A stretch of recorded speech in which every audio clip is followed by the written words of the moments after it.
Our very first speaker, as Ulisha has said, is Kabo Mbuya.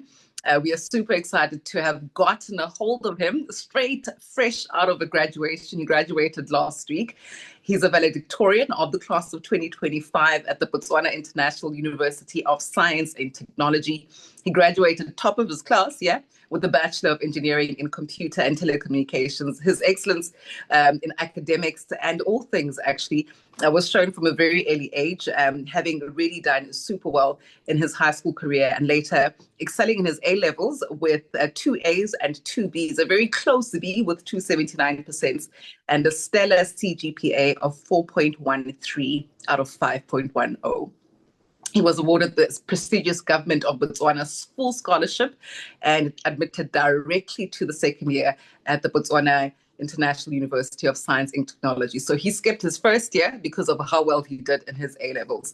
And during his studies, he's engaged in many impactful projects, like I mentioned, water control systems, solar powered chargers, also gaining experience in telecommunications as an intern at Mascom Wireless. He's skilled in embedded systems, data analysis, and web development, and also with a passion for leveraging technology to solve some real world problems.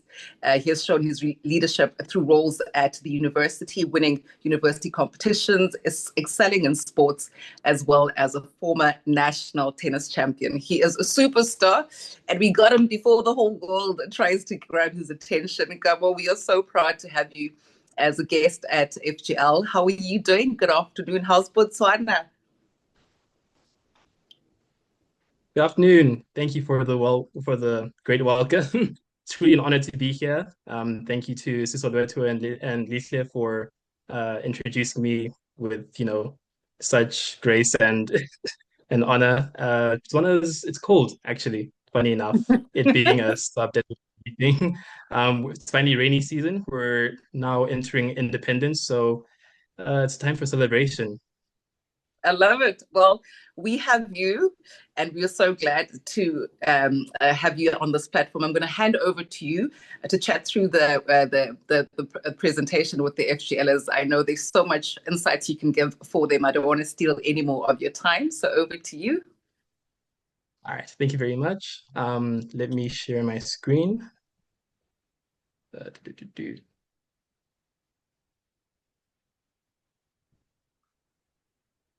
Right, let me start this.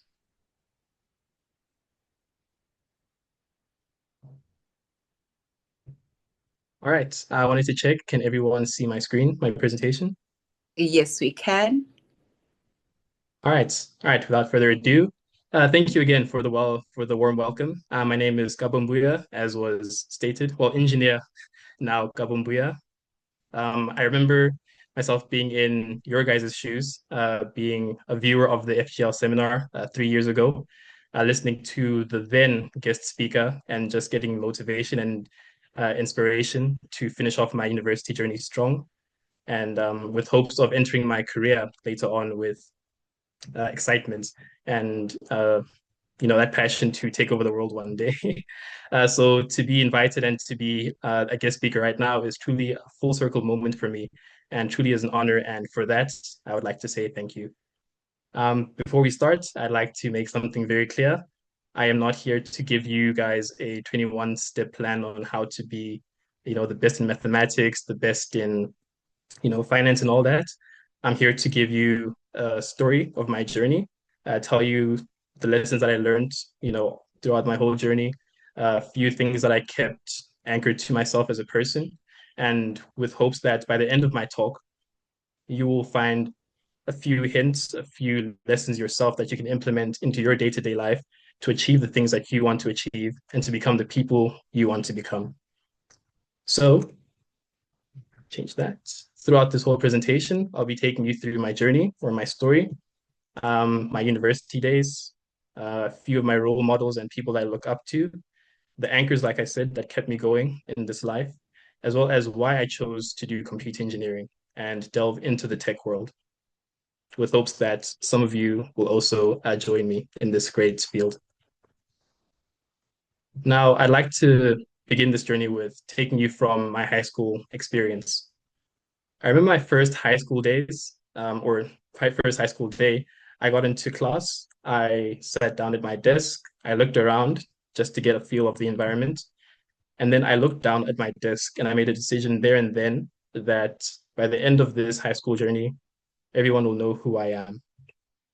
And with that, I put action behind those words. After school, I'd go back home and study all the way until 10 p.m., wake up the next day at 3 a.m. to continue studying, not just to understand the content that was taught to me that day, but also to get ahead of the class and to get ahead of the teacher to ensure that once the topics that were going to be introduced later on would be, or I would fully understand that and also give me a head start when it comes to, tests and exams. And because of that, and because of my dedication, it was made evident by a lot of the teachers that I was very responsible and I stood out from my other peers. So within the first month and a half of my high school career, they deemed me worthy to be a prefect. And that was mind blowing to me. All I wanted to do was, stick to my books and mind my business. They said, become a prefect, help lead your peers, and be a good example to them. And that's what I did. Because of also my academic prowess, I was also deemed the number two in my whole grade for a while. I'm not gonna lie to you, there was a girl in my grade that was very, very gifted. She was very hard to beat. She would always take the number one spot for a long time. Whenever I would get a final grade of 95, she would get 97. When I would get 96, she would get 98. When I got 90, 93, and so on and so on, it was just an uphill battle. I remember the first day actually when I finally beat her, it caused waves throughout the whole school. Everyone from different grades would, come to me and congratulate me. I remember I didn't even learn the news myself. I was coming from PE.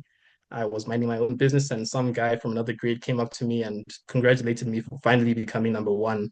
And I was like, "Oh, really? That's great." I wasn't even aware.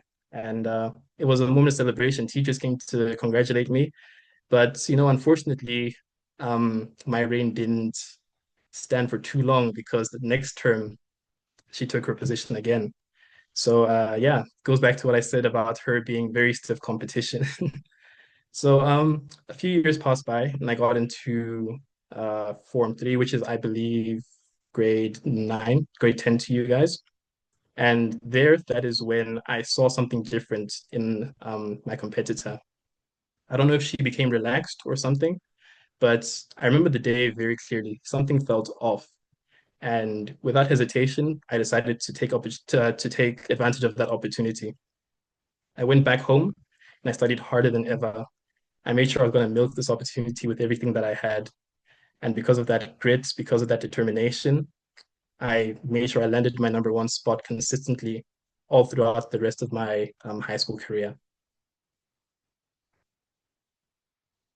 Now, by the end of my high school career, I believe it's distinctions to you guys, which is 80 and above. I had distinctions in maths, chemistry, physics, computer science, English, and a few other subjects. But I got A stars, which is 90 and above, specifically in maths, physics, chemistry, and computer science. Now, in high school, we had two scholarships that we were all pining for. We had a local scholarship in which the government would sponsor students who did very well in their high school career to go to a local university, be it BIUST, which is the university I ended up going to, Botswana International University of Science and Technology, and UB, University of Botswana. The government would fully fund you and give you an allowance and everything. And the second scholarship was an international scholarship. The government would sponsor you to go to any university you wanted to in the world, be it in the US, the UK, Australia, Asia, you name it, government would take care of everything. Now, my dream was to go to Boston University in America, but unfortunately, with the grades that I had, as high as they were, I wasn't able to make the cut to get the international scholarship. I was only eligible enough for the local scholarship. So I decided to make the best of the situation and go into A levels. And for those who don't know what A levels is, it's basically middle ground between high school and university. So basically, they're teaching you university content within the confines and environment of high school. It's a 2-year course, and to be eligible enough to be taken outside of the country with a scholarship, you had to get 3 A's, I believe, and whatever other grade you wanted. You had a choice to either do 4 or more subjects. I did 4 subjects. I did maths, chemistry, physics, and computer science, staying true to the grades that I got in the previous years. And I was pining for that scholarship. I needed to go overseas. I had already applied to different universities, such as Boston University, which was my dream university, University of Arizona, University of Indianapolis, and a few universities in Canada, of which I was accepted into every single one of them. All I needed was a scholarship to pay for my fees, my transport, and everything. But unfortunately, by the end of my A-level career, I had only amassed 2 A's in maths and chemistry and a B in computer science and physics, and those B's being 79. So I'm pretty sure you can imagine how disheartened I was and how disappointed I was by the result of me not being able to go overseas to these universities that had already accepted me. To the point where I remember feeling extra sour when the University of Indianapolis offered me, I think it was $20,000 to go to their school. But unfortunately, that $20,000 wasn't going to be enough to cover, all the expenses that were going to incur with me going overseas. So I unfortunately had to deny that offer. And I'm sure all of you are wondering, what this guy missed out. But yeah, as I said, I was very disappointed. I didn't know what to do, where to go. I had one goal my whole, high school life, and I just felt stuck. Luckily enough, I had a good support system in the form of my nuclear family, which consisted of my mom, dad, sisters, sorry, and brothers, as well as a few other family members who flew all the way from South Africa to Botswana to motivate me and tell me, it's not over. And that moment for me was very monumental and meant a lot to me. It gave me the push I needed to continue my journey to keep that dream of me being, the best in something in the world, or in this case, the best in tech in the world. And to share a few things that were shared with me, I was told that, failure isn't something that we as humans are exempt from. Failure is it's a natural thing that comes with you having the bravery to go out and do something different, the bravery of deciding to stand out from everyone else in this world. And the sooner you learn how to maneuver around failure, the better off you will be in the future. I learned of different people who, went through life without failing, went through high school, best in their class, university, best in their class, better part of their career, excelling in every area until one day, something wrong happened. They had experienced their first failure at the age of 30, 40, somewhere around there. And at that age, this was new ground for them. They didn't know what to do. They truly believed life was over, and they just couldn't cope. Everything fell from there just because they didn't know how to maneuver failure. So as much as everything hurt in the moment, I learned that maybe it in some way or form was a blessing for me to have experienced this at a young age, where I had a good circle around me, where I had the freedom to maneuver through this failure without the pressures of life, wailing on me. And with that, I told myself, you know what? Let me keep moving. Let me keep pushing on. And I'm actually reading a book called Seven Habits of Highly Effective People. And the chapter that I'm on right now focuses on 4 topics. So I hope all of you have your notebooks out.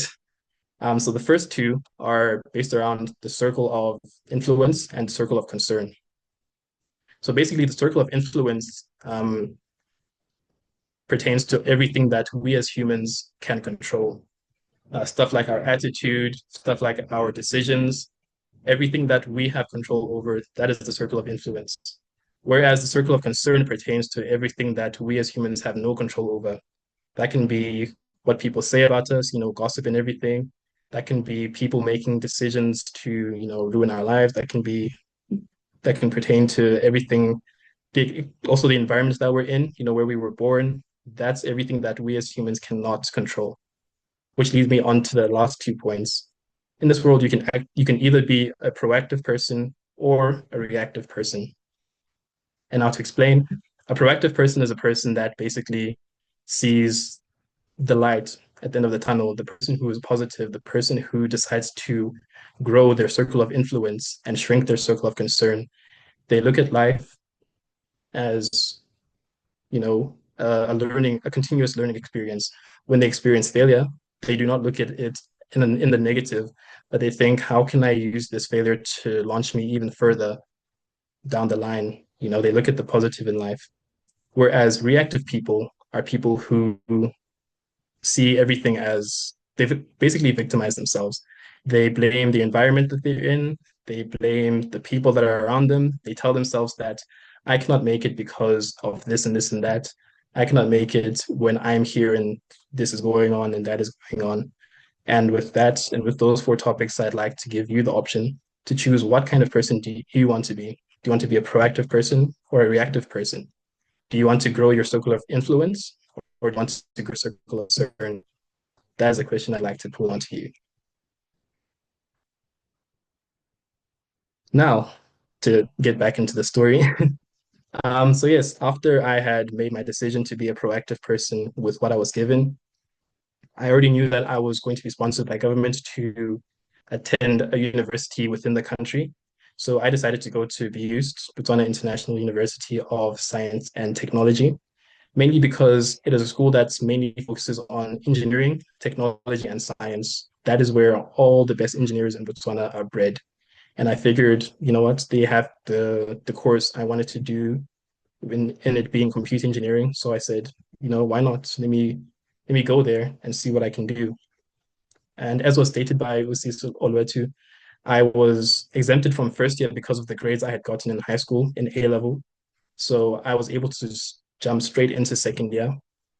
And as much as that was a way of me saving time, because engineering basically is a 5 year course. You spend 5 years doing your course. So I was only going to do it in 4. And as much as, you guys think, oh, you saved a lot of time, it was a very strenuous year for me because in university we have modules or subjects. So a typical person who joins university regularly would have 5 subjects or 5 modules to do in one semester. And I know you guys are thinking, that's small compared to what we're doing in high school. I thought the same thing too. But then when I got into it, I came to find out that the 5 subjects that you do in university is the equivalent of like 10 subjects that you do in high school in terms of the amount of work that you have to put in. So because I had skipped first year and jumped straight into second year, there were 1 or 2 or 3 subjects that were prerequisites or subjects that I had to do no matter what. And because of that, instead of doing 5 modules or 5 subjects in my first entrance into university, I had to do 7 or 8, which is basically the workload of 14 subjects within my first being in university. Um, that was a lot of work, and I'll get right into that just now. Um, so in my first year of university, I had one goal. I was told that, if you get a certain GPA being grade point average, which is basically um, a cumulative result of the amount of the grades that you've gotten in your subject or modules in your university career. So in point system, of which it is a point system, let's say you got 70 in a subject. That 70 will then be translated into 3.0 points. If you got 18 in a module or subject, you'd get 4.0 points. If you got 90, you'd get 4.5 points. So how they calculated is they took all your grades from all the subjects that you're doing, get the points, average it or do whatever calculation that they had to do, and give you a final GPA for that semester. So my goal was to get a 3.5 GPA, regardless of the number of subjects I was doing at the time. It was a lot of work. I am not going to lie to you. I'm not going to sit here and lie to you. It was a lot of work having to juggle that. But I told myself, like I did in university, I'm going to make sure that I leave my name in the school somehow, some way, regardless of whatever happened beforehand. So I had a clear routine for myself. I told myself I'm going to wake up, I'm going to read my Bible, I'm going to pray, I'm going to go shower, I'm going to do my push ups or something. and then straight into books. I studied religiously. I stayed in my room for the better part of my first and second year of university, to the point where people would only see me outside of my room when I had to go to class or go to the cafeteria to get food. And to a certain degree, people genuinely believed that was a myth for that first year. And people could just see that, I'm straining myself. I had bags under my eyes. But the one thing that kept me pushing was that grade, that 3.5 GPA. And I did it. I even surpassed what I wanted because of my sheer determination, because of my goal, because of consistency. Within my first year of university, I was able to amass a 3.9 GPA, which is way past what I wanted, what I needed. And funny enough, was way more than, or a good amount more than what my peers in my grade had amassed, with them having already done first year. So you can imagine how much respect I got because of that accomplishment. I continued pushing. I didn't stop there. I told myself, you know what? Let me see how far I can take this. I continued my routine. I stayed consistent. I told myself I'm going to continue growing my GPA to the point where everyone in my space will fight for me. So my second year of university came. I was able to move from a 3.9 to a 3.95. The next year came, 3.95 to 3.99, 3.99 to 4.01, and I finally graduated university with the Bachelor of Computer and Telecommunications Engineering with a 4.13 GPA, which when you get into, the career space is way more than what the standard is in terms of being eligible enough to be hired. For just a quick sneak peek for those who are wondering, a lot of jobs just need you to have a 3.6 GPA. Some just need you to have a 3.9 GPA, and some just need you to have a 4.0 to 4.1. So with the grade I've gotten, I am more than eligible enough to go for any career, to go to any company comfortably with no, problems or anyone asking why I didn't work hard or am I really fit for the job. So besides the academic side of my life in university, I decided to grow other facets of my life. I decided to work on the physical aspect of myself in the form of, as I said, doing push-ups in my room, going to the local gym, making sure that um, I was the strongest person at the school. If you haven't noticed, I have a very competitive nature, fortunately and unfortunately, depending on how you look at it. I told myself I was going to be the strongest in the school, and lo and behold, I was able to attain that. I told myself I was going to build my mental. I was going to make sure that I was going to build my financial literacy. And I was going to make sure that I build something whilst I was in that school in the form of a business. And onto the business side of things, I had an enlightening moment at some point in my university career. As I told you, we had an allowance that we were receiving from the government monthly. And I sat down with myself and I realized after university, there's going to be a window, a bracket of time in which I will not be getting a stable source of income as I was in university. So I decided to, ensure that I was going to be covered for that period of time. So I started thinking about ways of making money and trying to pair the business side with my love for technology. And with that, I found website development. So I learned how to make websites for the better half of a year. And the opportunity arose when I was actually working at Mascom for my internship. I wanted to watch a movie. We have a branch, a cinema called New Capital Cinemas, which is basically the equivalent of New Metro or Ster-Kinekor in South Africa. New Capital Cinemas had a website a long time ago, but due to a few reasons that I can't legally, unfortunately, tell you, they had to shut it down. And at that time, they could only tell you what was being screened through Facebook and the screening times, the whatever is being shown in the month, the next month, and so on and so on. And I found that redundant. I found it as a waste of time. I was not having the best time. I just wanted to know what movie was showing and what time it was going to be. I didn't see the point of scrolling for minutes, for 10 minutes just to find what I wanted. So I decided, you know what, let me make a website to make life easier for myself first and then see what happens. So I designed the website. It looked pretty good from where I was standing. It achieved all the points that I wanted it to achieve. I then went to my friends. I showed it to them.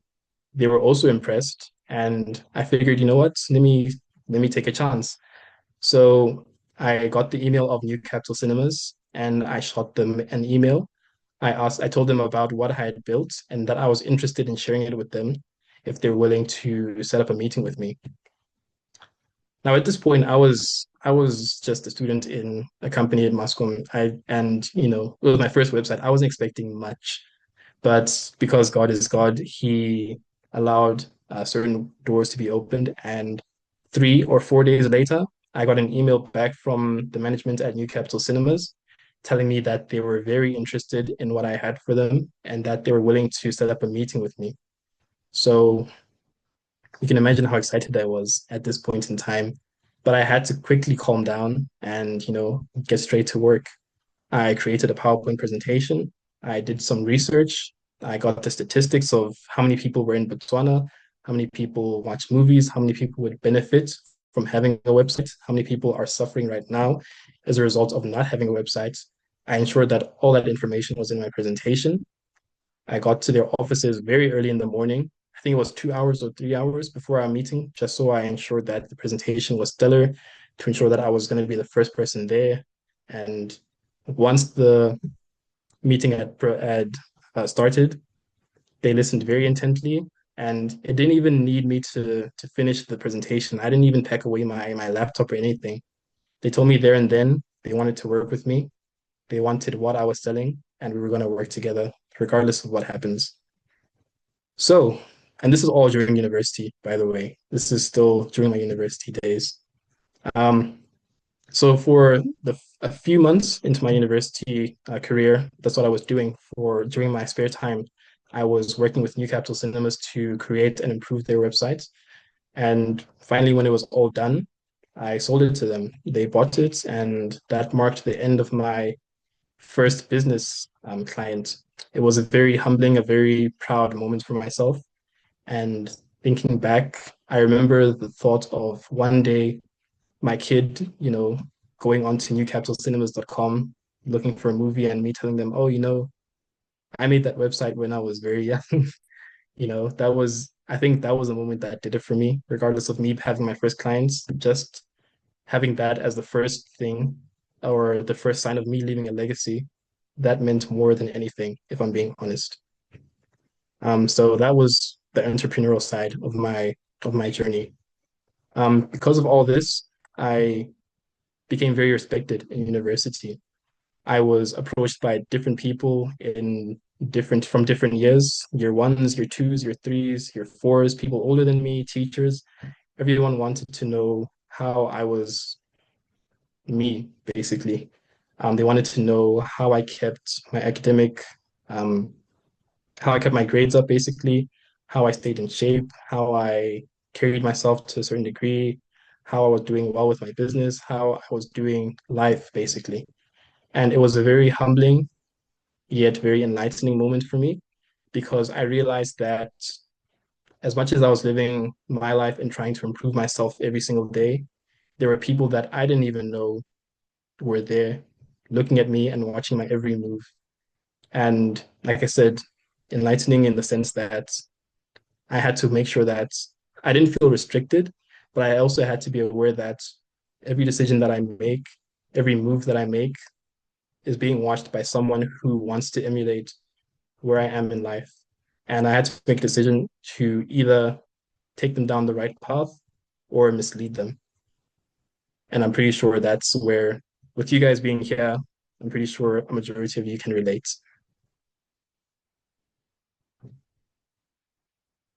Now, I didn't do it alone. I will not take any credit for that. I had a few role models going down my life.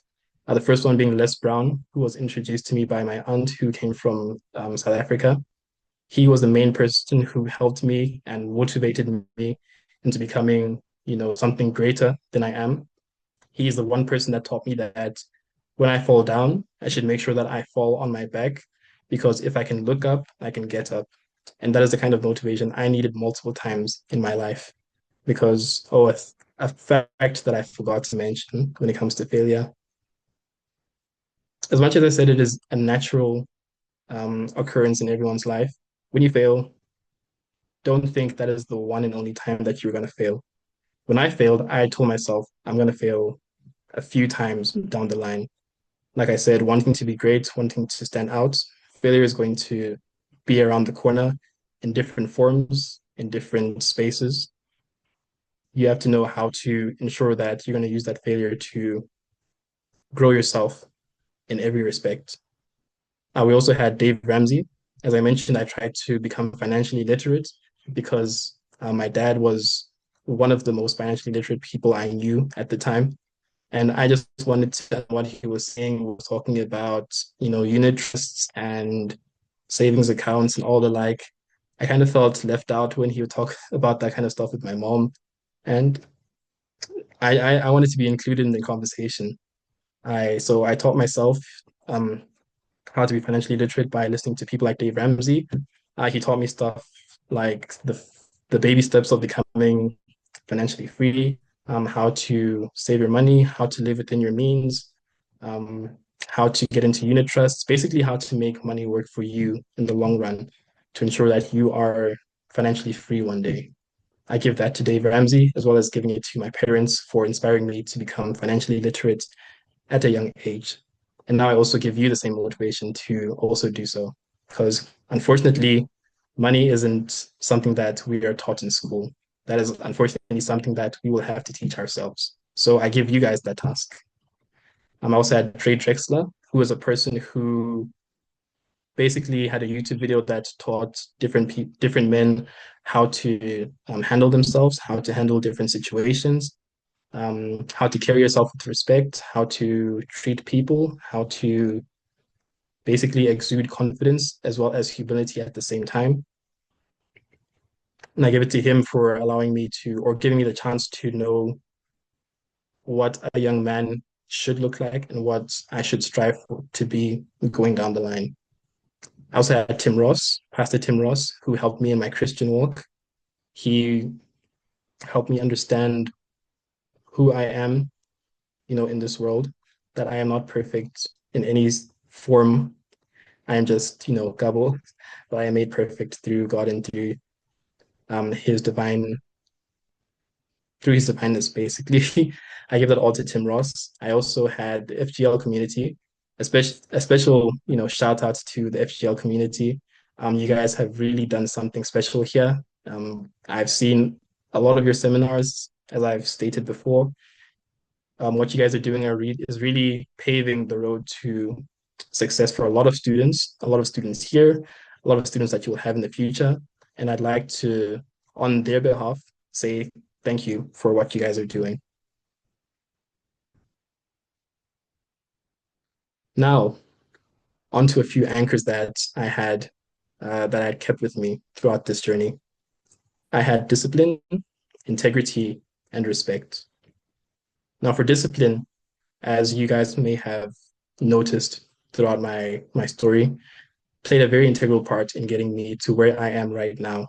I had to be disciplined enough to wake up in the morning to study. I had to be disciplined enough to sacrifice, going out with different people. I had to be disciplined enough to tell myself that I'm going to sit down and watch, this 2 hour long academic video to understand a topic in university.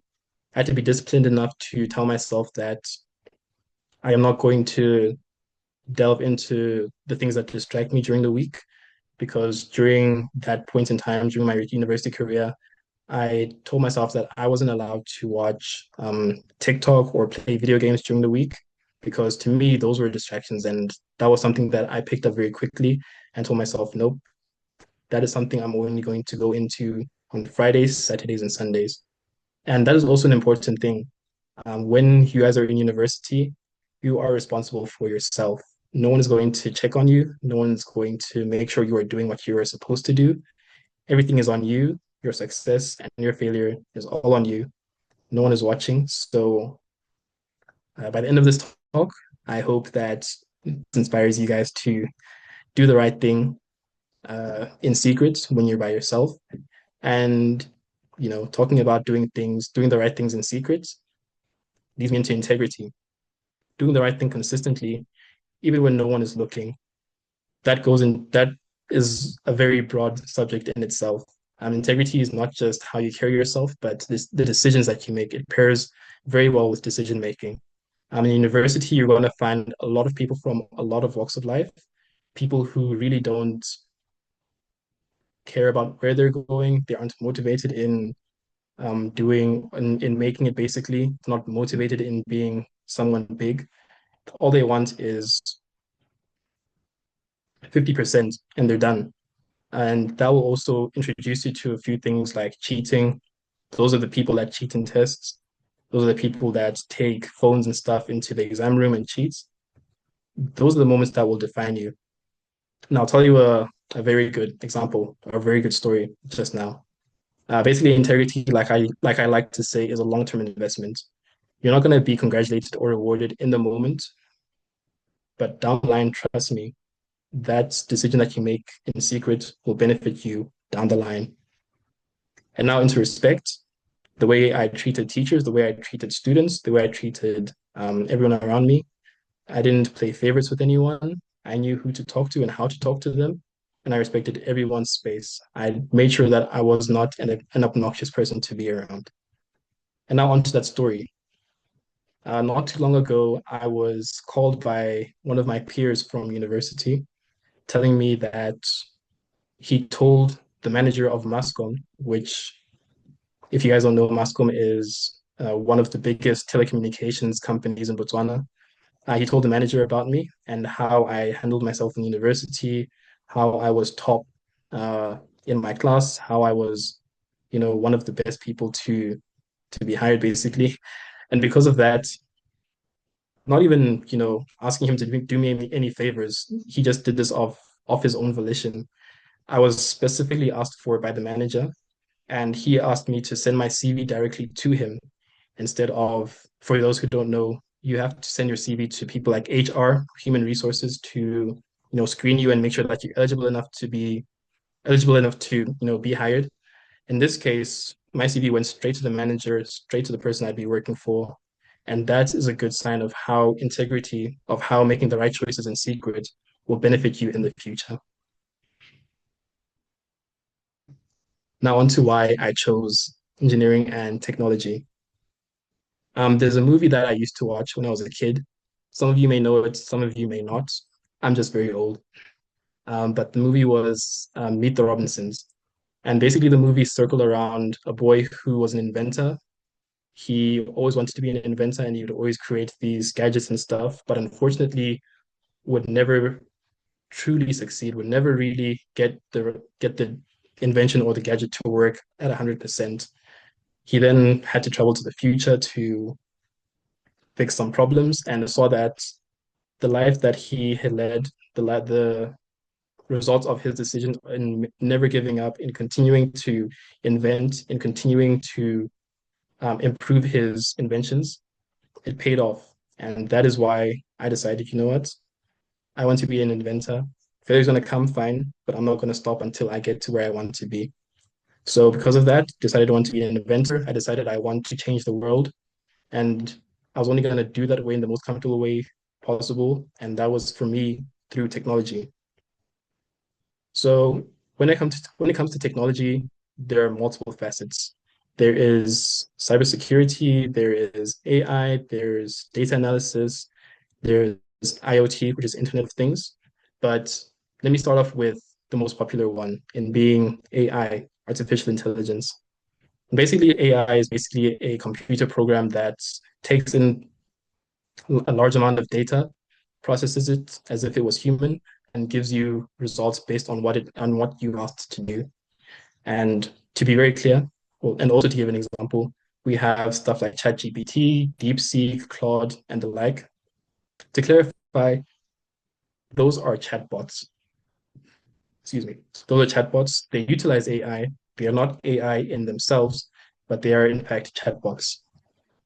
A good example of AI in use is your everyday Netflix, watching your everyday YouTube. Whenever you get a movie or a YouTube video that is recommended, that in itself is AI. What Netflix or YouTube did was it went through your data, it went through what you watched, it took the genre and the times you watched it at, the type of YouTuber you watched, and it then processes that data and then spits it out in the form of suggesting what it thinks you would like based on based on the data that you basically gave it.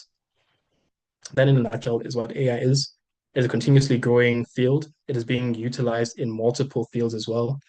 And that's basically why I myself want to continue with AI going down the line to into masters and making it a career for myself. I am basically eligible enough to enter any space I want through AI, be it the medical field, be it the financial field, be it the agricultural field. AI is now needed in every single field, which means that anyone who decides to dive into AI will never be jobless. We also have cybersecurity, which is basically protecting your digital life in essence. Whenever you, as people or students, buy stuff online with your debit cards, with your parents' debit cards, there's a person who specializes in cybersecurity to ensure that that information will not lead to hackers or anyone that is trying to cause you harm. Also, people that are used in companies to ensure that the company's data is not being stolen by anyone. It is basically used by every facet. Technology is everywhere right now. You need people that are protecting data. Data right now is a currency that is being sold to a lot of people, and that is one of the most dangerous things and scariest things to admit. But that is also why we have people who majored in cybersecurity to keep us safe. And that is why we need a few of you guys there to keep everyone's data safe, to keep, the world safe from all these people who intend to use something as beautiful as technology to hurt other people. We have stuff like IoT, Internet of Things, which is basically your everyday technology, your phones, your smart devices, your Alexa, your Siri, anything, anywhere that technology has been used to improve our daily lives. That is what IoT is. That's, as I said, the tech world is very immense. There's no stopping, there's no confining technology. It's something that is continuously growing. And to be honest, if anyone decides to get into the tech world, I can promise you now, you will never go without a job. Now, this is the point where I now put it on to you. I'm going to give you a few lessons or calls to action in the form of decision making, making a plan, and staying consistent. When it comes to decisions, the decisions that you make when you're by yourself are the most important points in time of your life. You have to decide what you want from whatever you're doing right now. You have to decide that, you know, I'm going to be the best in whatever subject I'm going to take part in. I want to decide to be the best engineer or accountant that I strive to be. You just have to decide to be that thing. And of course, the decision has to be backed up with a plan. You have to write everything down. How am I going to become this person? How am I going to achieve this? How am I going to be the person I want to be in the future? And those two as well are nothing without consistency. Showing up for yourself daily, even when it's hard, even when no one's looking, even when no one is there. It doesn't take a day for you to change your life. It takes multiple days for you to make the right decisions, to follow your plan, to make a big change. You can take your day-to-day life, one day as a brick. You cannot build a wall in one day with that one brick. It'll take you multiple days of consistently placing bricks to build a wall. It'll take you even longer to build an empire. But you can't build a strong empire with a few bricks missing. So again, you have to decide, do you want to build an empire that is shaky and that will topple over with the slightest breeze? Or do you want to build an empire that will be steadfast and can be admired by people down the road? And now finally, I close it off. As I said earlier on in the presentation, 3 years ago, I was in your guys' shoes and I was wondering, am I going to make it? Am I going to get through this hole that I was in? And for any of you who are thinking the same things, for any of you who have the same thoughts around that certain subject, I want to tell you that no matter where you are, I want you to know that Kabo Mbuya, some guy in Botswana, believes in you. You can achieve your dreams. You can be who you set yourself out to be. And to be honest, I can't wait to be invited to a seminar that will have you guys as guest speakers. And now your dream might not look exactly how you imagined it to be. Mine definitely didn't. But if you stay disciplined, you stay focused, you stay teachable, you will build something that you can be proud of. And with that, I would like to say thank you and open the floor to anyone who has any questions. Oh my goodness me, what a presentation, Kabo. Thank you so much. I've got notes. And I'm not an FGLer. No worries at all. Right? FGLers, Sure, no, no worries. anybody's got questions for Kabo? I'll take one quickly. There's one on the chat there from Mukungao. What's the difference between a data analysis and data scientist? Basically, a data scientist is a person that deals with ensuring that data is retrieved from different facets of a business. So you can get data from different sensors that you have and from different machines that are running. You can get data from different customers to make informed decisions. And a data analysis is a person who takes that data and makes it understandable, basically, not just to themselves, but to the higher ups, the managers, the decision makers, to ensure that the company can make informed decisions and making sure that the business is profitable, to ensure that any holes in the company's defenses is plugged up, and basically to ensure that tech wise, whatever is missing is filled up. So yes, data analysis takes in the data, makes it understandable. Data scientist takes that data and gives it to the data analyst. All right, fantastic. Understood. Anybody else got a question, FGLs? You can just put up your hand. Kabo, if you see anyone with their hands up, you can please let them know they can ask a question. I know that Love no what? worries. Hey? No, I'm saying no worries, no worries. I'll be on the lookout. Love Viewer was here earlier on with a question about understanding the A stars. What is the percentage for the A stars? Is it 95, 90, or just above 90? Oh yes, an A star is basically 90 and above. And 90. then anything below that is an A. So an A is 89 to 80%. Okay. All right. Got you. Lusango, you've got your hand up. You can turn on your mic. Thank you, ma'am. Hello again, sir. Very great presentation, by the way. I wanted to ask, Thank you very much. based on you said that you love tech and you chose computer engineering. I also love coding. I also love Python and all of the things that are involved in it. But how did you decide that specific science? There's software engineering, there's computer engineering, which is all of those sound similar and have very slight differences between them. How did you decide on yours specifically? Oh, yes, good question. Like you, I also had a passion for coding. I enjoyed, writing a few words and telling the computer to do certain tasks and create something with those few lines of code. But I didn't want to stop there. Like I said, in the past, I wanted to be an inventor. So as much as I enjoyed coding, I wanted to design something that is physical. I wanted to create gadgets and everything. So, like you said, with software engineering, the main focus in software engineering is the coding aspect. But with computer engineering, it takes the software and the hardware and mixes it together to create a feasible and physical product. So basically, if I want to create a computer, I design the code to ensure that I have the brain of the computer, but I also implement stuff like capacitors, resistors. Um, I make use of stuff like Arduinos. I make use of stuff like uh, yeah, everything everything physical. I put that all together and create a physical product that can be sold to people to better their lives and such. That's basically the difference between computer engineering and software engineering. It's a small difference, but makes all the difference at the same time. Kasang, are you happy with that Oh, response? yes, ma'am. Thank you very much. I'm very happy, ma'am. All right. No Any worries. more Thank you questions again. for Kabo? All right. I know Gab was going to stay on. If you do think of something and you're just too shy to share now, you can just write it in the chat box and then Gabo can just perhaps respond to you directly. All right. Gabo, thank you so much. I've made so many notes here. And I really just want to thank you for being such a great motivation to the FGLs today. And I'm sure even the parents that are tuned in and the ambassadors there, you left so much for us to be able to hang on to.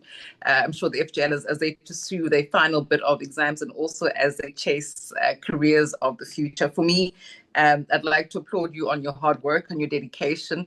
And I'm pretty sure that Kabo Mbuya is not a name that we're going to forget very easily. And I look forward to be able to say, yes, I know him. So congrats and thank you so much for your time. All right. Thank you very much for having me. And I really, like I said, I wasn't lying when I said I'm very impressed with what the FGL community is doing, the students themselves. All of you are very gung-ho, and I can see you're all very passionate about what you want to do. And same thing, as much as you guys can't wait to see me in higher places, I can't wait to say I know everyone from FGL one day. So I'm very excited for you, what you guys have in store. And thank you again very much for this opportunity.